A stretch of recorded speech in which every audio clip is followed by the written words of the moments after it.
Hello students, good morning. Welcome to Ras institute online classes. आज हम लोग क्लास 12 फिजिक्स का थर्ड चैप्टर करंट इलेक्ट्रिसिटी का नेक्स्ट टॉपिक डिस्कस करने जा रहे हैं। तो बच्चों, इस चैनल पर जो भी वीडियो आप देख रहे हैं उस वीडियो को प्लीज़ आप लास्ट तक देखिए, जिससे कि कोई भी टॉपिक आपको क्लियरली समझ में आ जाए। और आप इस चैनल को सब्सक्राइब करके बेल आइकन को जरूर प्रेस करें, जिससे कि कोई भी नोटिफिकेशन आप तक पहुंच सके। तो बच्चों, आज हम लोग करंट इलेक्ट्रिसिटी का नेक्स्ट टॉपिक डिस्कस करने से पहले आपको हम ये बताना चाहते हैं कि अभी तक हम लोगों ने जो भी टॉपिक इसके बारे में डिस्कस किया है उससे रिलेटेड कुछ न्यूमेरिकल्स को आज हम लोग डील करेंगे। क्योंकि स्टूडेंट का ये हमने कमेंट बॉक्स में देखा था कि स्टूडेंट का ये ज़्यादा रिक्वेस्ट है कि सर आप न्यूमेरिकल्स को समझाइए, न्यूमेरिकल हम लोगों से नहीं बन पाता है। तो वैसे स्टूडेंट के लिए आज हम लोग न्यूमेरिकल का क्लास करने जा रहे हैं। तो एनसीईआरटी के बुक से रिलेटेड कुछ न्यूमेरिकल हमने पिछले वीडियो में डील किया था। आज हम लोग नेक्स्ट न्यूमेरिकल को डील करेंगे। तो आज का हमारा ये वीडियो क्लासेस जो है वह न्यूमेरिकल से रिलेटेड है।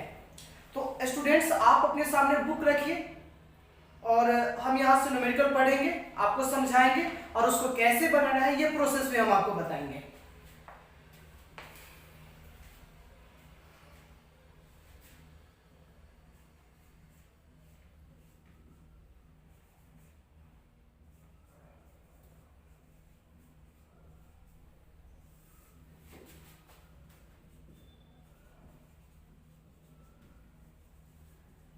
NCERT book numericals.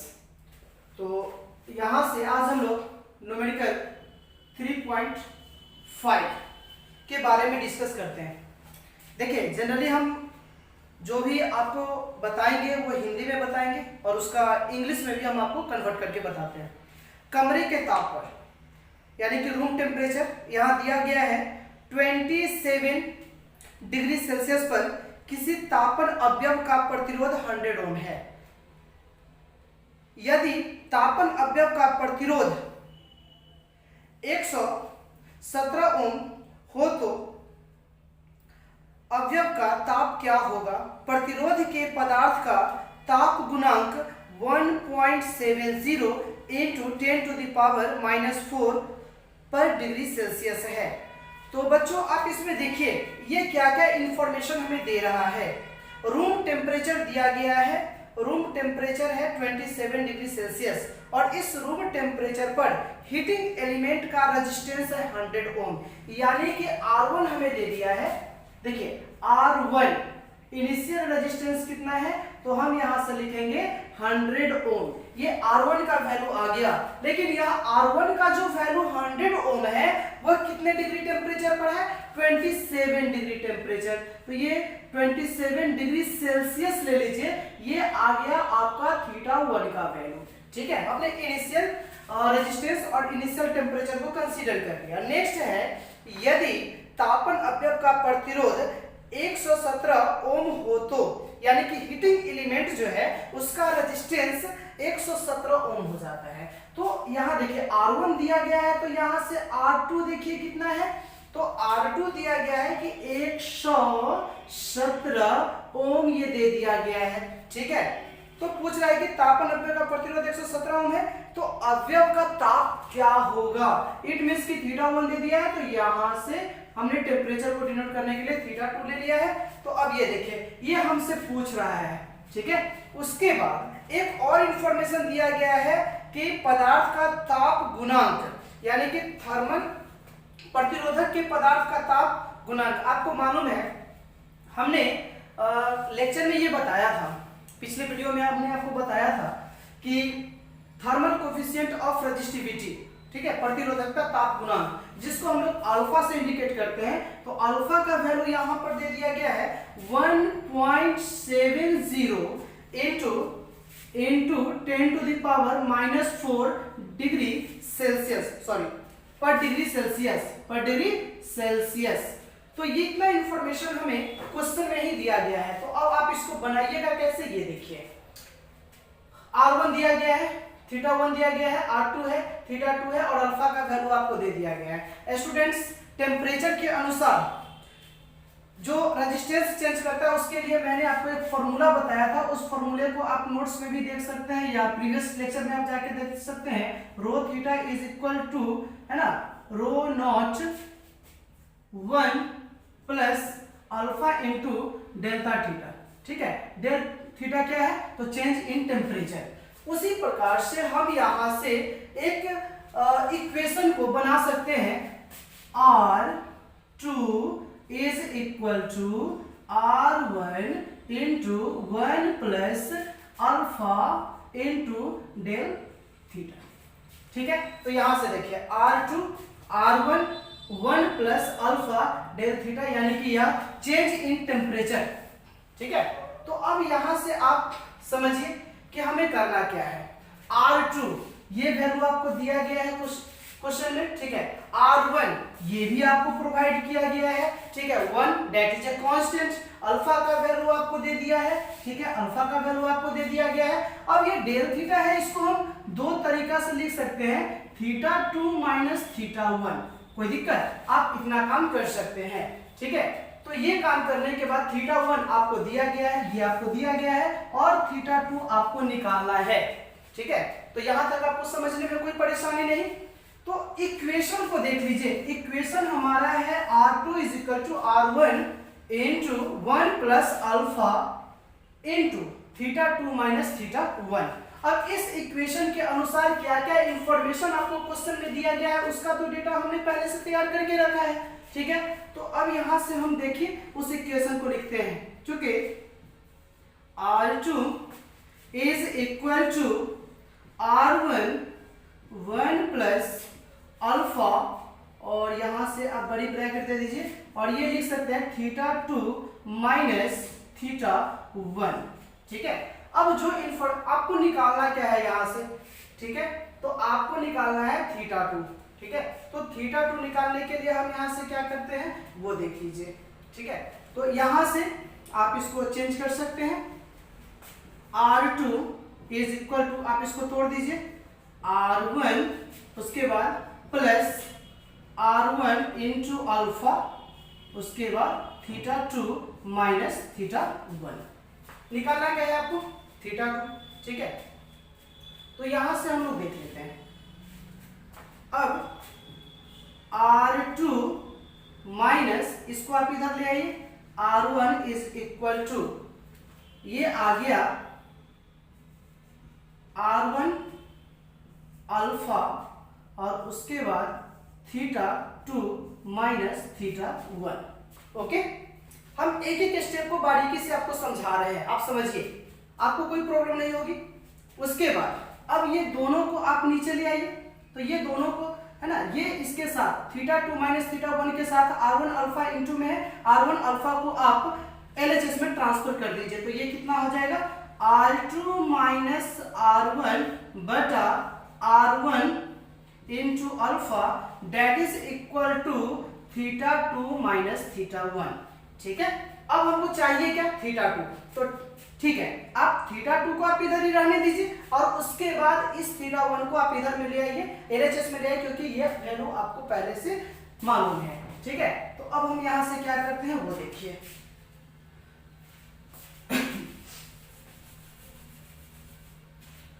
देखिएगा, तो θ2 को हम इधर ही रहने देते हैं, इसको जरा LHS में पहले लिख लेते हैं। θ2 इज इक्वल टू, LHS के वैल्यू को RHS में लिख लेते हैं।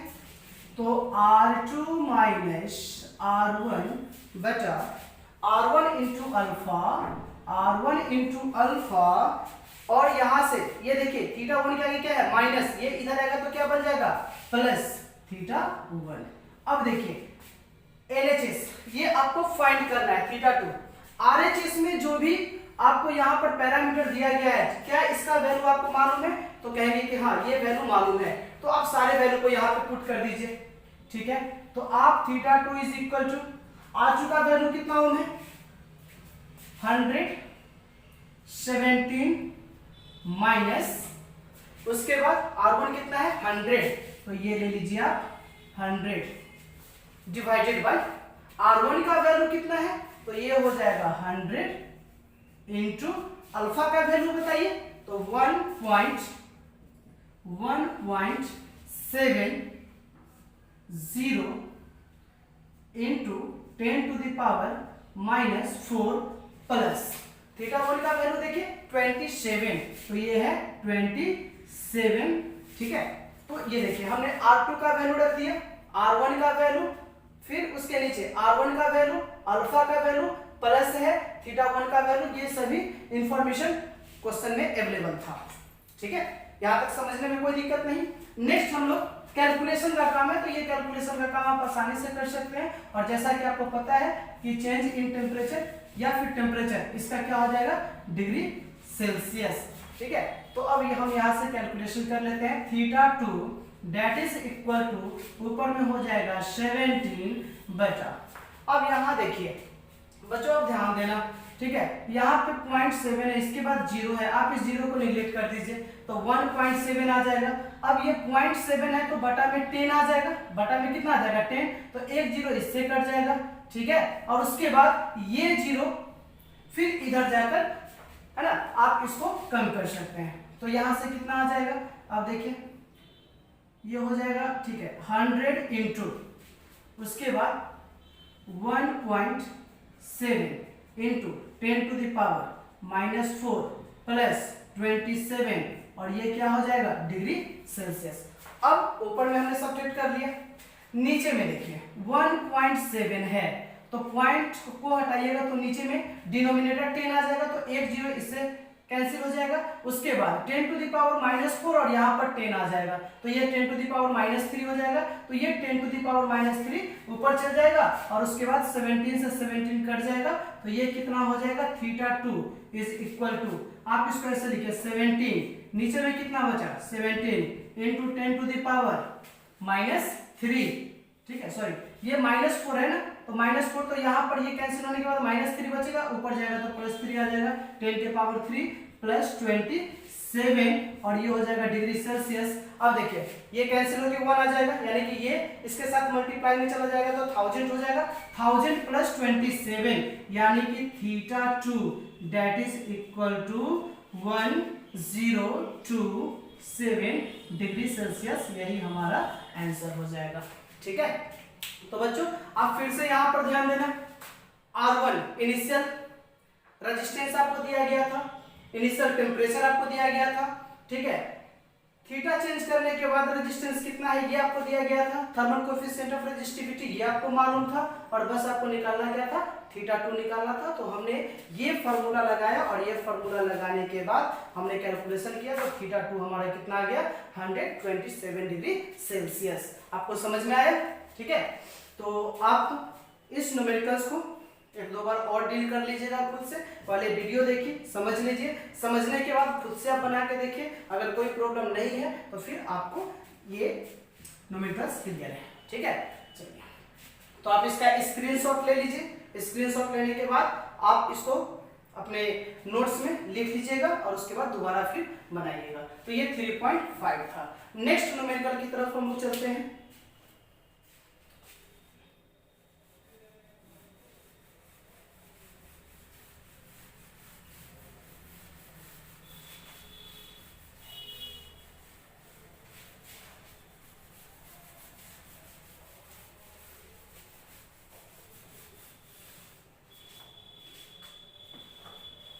नेक्स्ट न्यूमेरिकल हम लोग डिस्कस करेंगे 3.6 के बारे में। 3.6 ये क्वेश्चन है 3.6। 15 मीटर लंबे एवं 6.0 into 10 to the power -7 metre अनुप्रस्थ काट वाले तार से उपेक्षणीय धारा प्रवाहित की गई और इसका प्रतिरोध 5.0 ओम मापा गया। प्रायोगिक ताप पर तार के पदार्थ की प्रतिरोधकता क्या होगी? तो ये देखिए हमें क्या क्या इंफॉर्मेशन दिया गया है। वो एक वायर है, उस वायर का लेंथ हमको दिया गया है। तो वायर का लेंथ, तो हम यहां से लिखते हैं तार की लंबाई, यानी कि length of wire, length of wire, यानी कि एल का वैल्यू दे दिया गया है कितना, 15 मीटर, ये इंफॉर्मेशन दिया गया है। उसके बाद क्रॉस सेक्शनल एरिया दे दिया गया है, ठीक है, यानी कि अनुप्रस्थ काट का क्षेत्रफल, अनुप्रस्थ काट का क्षेत्रफल means cross sectional area, that is A is equal to, ये इंफॉर्मेशन दिया गया है 6.0 into 10 to the power -7 metre square. उसके बाद दे दिया गया है इससे उपेक्षणीय यानी कि निग्लिजिबल करंट, न के बराबर करंट इससे प्रवाहित हो रही है, इसका प्रतिरोध दिया गया है। प्रतिरोध को इंग्लिश में बोला जाता है रेजिस्टेंस।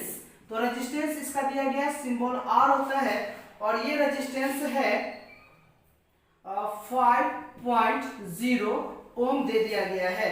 तो आपसे पूछा जा रहा है कि इसकी प्रतिरोधकता क्या होगी, है ना, यानी कि यहां से प्रतिरोधकता, ठीक है, इसको रेजिस्टिविटी कहा जाता है, प्रतिरोधकता इसको रेजिस्टिविटी कहा जाता है। तो रेजिस्टिविटी यानी कि रो, ठीक है, रो बराबर वाट, ये हमको निकालना है। तो आप याद करो, मैंने एक टॉपिक के में इस रिलेशन को समझाया था कि एल, ए, आर और रो में क्या रिलेशन है। फिर से हम आपको रिकॉल कराना चाहेंगे, किसी वायर का रेजिस्टेंस, किसी वायर का रेजिस्टेंस ये प्रोपोर्शनल होता है वायर के लेंथ का, ठीक है। उसके बाद ये रेजिस्टेंस जो होता है वह इनवर्सली प्रोपोर्शनल होता है क्रॉस सेक्शनल एरिया का। दोनों को कंबाइन कीजिए तो R proportional to L by A। अब ये प्रोपोर्शनल का चिन्ह हटा दीजिए आप, तो समानुपाती का चिन्ह हटाइएगा तो इक्वल टू का चिन्ह आएगा, तो इसके साथ एक कांस्टेंट आएगा रो L बाई A। तो अब ये देखिए R equal to rho into L by A, ठीक है, यानी कि इसमें R है, रो है, L है और A है, 4 पैरामीटर दिया गया है। क्वेश्चन में देखिए L है, ठीक है, L आपको दे दिया गया है। उसके बाद A है, A भी आपको दिया गया है। उसके बाद ये R है, R भी दिया गया है। रो आपको कैलकुलेट करना है, ठीक है। तो अब आप यहां से देख सकते हैं, क्योंकि R is equal to rho into L by A होता है, हमें निकालना क्या है रो, तो आप क्रॉस मल्टीप्लीकेशन कर दीजिए, rho into L is equal to R into A. तो यहां से रो बराबर क्या हो जाएगा, R into A by L. अब सभी इंफॉर्मेशन को यहाँ पे पुट कीजिए, आर का वैल्यू कितना है 5.0 है, इंटू ए का वैल्यू कितना है तो 6.0 है, 6.0 into 10 to the power -7 upon L. तो एल का वैल्यू कितना है 15, ठीक है। आपको निकालना क्या है, रो निकालना है, ठीक है।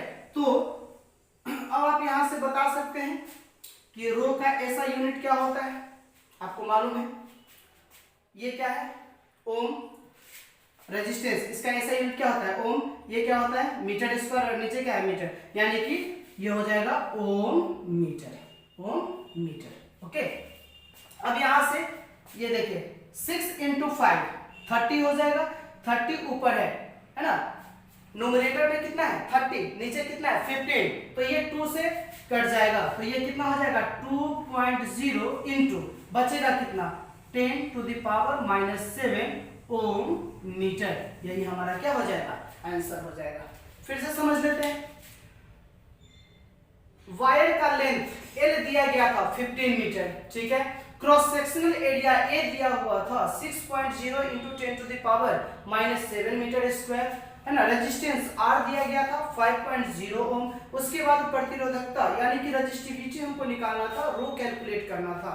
मैंने आपको यहां से समझा दिया रफ में कि रेजिस्टेंस जो होता है वो प्रोपोर्शनल होता है लेंथ के, रेजिस्टेंस इनवर्सली प्रोपोर्शनल होता है 1/a के। तो अब आप इन दोनों को कंबाइन कीजिएगा तो R इज इक्वल टू क्या हो जाएगा रो इंटू एल बाई ए। जैसा कि आपको ये इंफॉर्मेशन क्वेश्चन में ही दे रखा है कि R का वैल्यू आपको मालूम है, L का वैल्यू आपको दिया गया है, A का वैल्यू दिया गया है, रेजिस्टिविटी आपको कैलकुलेट ही करना है। तो हमने यहां से क्या लिखा, since R is equal to rho into L by A, तो क्रॉस मल्टीप्लीकेशन कर दीजिए, rho into L is equal to R into A हो जाएगा। तो यहाँ से रो बराबर R into A by L, सारे इंफॉर्मेशन को पुट करके कैलकुलेट कर लीजिए, आंसर आपके सामने में आ जाएगा। तो स्टूडेंट्स देखिए, न्यूमेरिकल्स फिजिक्स में डील करना ये कोई बहुत बड़ी बात नहीं है, बशर्ते कि आप क्वेश्चन के डेटा को सबसे पहले लिस्ट बना लीजिए। आप क्वेश्चन पढ़िए, उसमें जितना भी डेटा दिया गया है उस डेटा का एक लिस्ट बनाइए, ठीक है। और उसके बाद आपसे क्या पूछ रहा है, तो जो भी निकालने के लिए आपसे पूछ रहा है उससे रिलेटेड कोई इक्वेशन आपके पास है या नहीं है, उस इक्वेशन को जैसे ही आप लिखिएगा तो रास्ता आपको खुद पर खुद मालूम चल जाएगा, ठीक है। तो ये है हमारा 3.6 का सॉल्यूशन। आपको समझ में आया? ओके, नेक्स्ट हम लोग 3.7 न्यूमेरिकल्स के बारे में डिस्कस कर लेते हैं, ठीक है।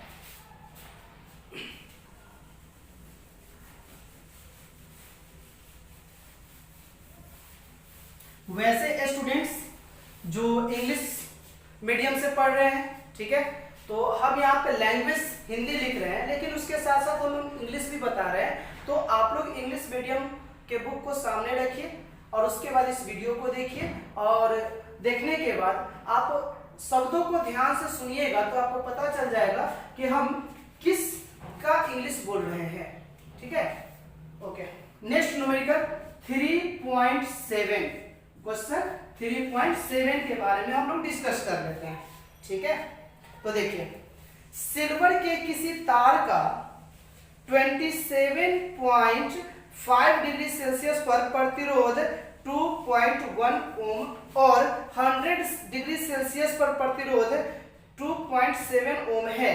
सिल्वर की प्रतिरोधकता ताप गुणांक ज्ञात करना है, सिमिलर टू 3.5। आपने 3.5 में जिस तरह से काम किया है उसी प्रकार से आपको 3.7 में भी काम करना है, दोनों में कोई डिफरेंस नहीं है। आप डेटा का पहले लिस्ट बनाइए। एक सिल्वर वायर है ना, तो इनिशियल टेम्परेचर देखिए, initial temperature θ1 that is equal to 27.5 degree Celsius, ठीक है। अब इनिशियल टेम्परेचर पर इसका रेजिस्टेंस कितना है, रेजिस्टेंस की बात करें तो ये हो जाएगा 2.1 ओम, ठीक है। उसके बाद जब हमने टेम्परेचर इसका चेंज कर दिया तो टेम्परेचर चेंज करने से कितना आ गया वो देख लीजिए, ये हो गया 100 डिग्री सेल्सियस, ठीक है, 100 डिग्री सेल्सियस। तो उसके बाद R2 का वैल्यू कितना हो जाता है इस पर 2.7 ओम हो जाता है। देखिए, हमने टेम्परेचर को इंक्रीज कर दिया, उसका रेजिस्टेंस इंक्रीज कर दिया। आपको ये मालूम है R2 is equal to R1 into 1 plus alpha into θ2 minus θ1। ये रिलेशन आपको मालूम है। अब इस रिलेशन का प्रयोग करके आपको यहां से निकालना क्या है, अल्फा, यानी कि अल्फा हमसे पूछ दिया है कि अल्फा बराबर क्या होगा, ठीक है। थर्मल कोएफिशिएंट ऑफ रेजिस्टिविटी, यही हमको कैलकुलेट करना है। तो आप देख रहे हैं R2 आपको मालूम है, R1 मालूम है, 1 दैट इज ए कांस्टेंट, θ2 आपको मालूम है, θ1 मालूम है, तो अल्फा निकालना है। तो आसानी से आप कैलकुलेट कर सकते हो। देख लो इसको, R2 is equal to R1 plus R1 into alpha θ2 minus θ1, ठीक है। इसको इधर ले आइए तो क्या हो जाएगा R2 माइनस R1, ठीक है, R2 माइनस R1। जब इसको इधर ले आएंगे तो इसके डिनोमिनेटर में क्या आ जाएगा, अल्फा का तो इधर, अल्फा तो इधर रहेगा, ठीक है, RHS में अल्फा को छोड़ देना है। इसके साथ कोएफिशिएंट कौन कौन है, तो R1 इंटू θ2 माइनस θ1, ठीक है। तो अब यहां के बाद आप सॉल्व कीजिए, तो alpha that is equal to R2 minus R1। R2 कितना है 2.7 माइनस 2.1 है ना, 2.7 माइनस 2.1 डिवाइडेड बाय R1 का वैल्यू देख लीजिए, यहां से 2.1 है, तो यहां से 2.1, उसके बाद θ2 कितना है 100 डिग्री, तो यहां से हो जाएगा 100 माइनस θ1 कितना है, तो ये हो जाएगा 27.5, ओके। तो ये आ गया। अब यहां से अल्फा का वैल्यू निकालना है, तो ये हो जाएगा पर डिग्री सेल्सियस, पर डिग्री सेल्सियस। ठीक है। तो अब ये कैलकुलेशन कीजिए और ये कैलकुलेशन करने के बाद जो भी आपका आंसर आएगा वही अल्फा का वैल्यू आएगा। तो स्टूडेंट्स हमने आज 3 न्यूमेरिकल के बारे में डिस्कस किया, ठीक है। ये तीनों न्यूमेरिकल को आप लोग क्या करो, अच्छे से पहले वीडियो में समझ लो, समझने के बाद आप वीडियो को ऑफ कीजिए और उसके बाद खुद से आप इसको बना कर देखिए। अगर आप इसको बना लेते हैं तो आप में कॉन्फिडेंस आएगा और इससे रिलेटेड और भी रिफ्रेश बुक में क्वेश्चन आपको मिल जाएंगे, वहां से आप क्वेश्चन बनाइए, ठीक है। तो नेक्स्ट वीडियो में हम लोग एक नए टॉपिक के साथ हम लोग मिलेंगे। Okay, that's all.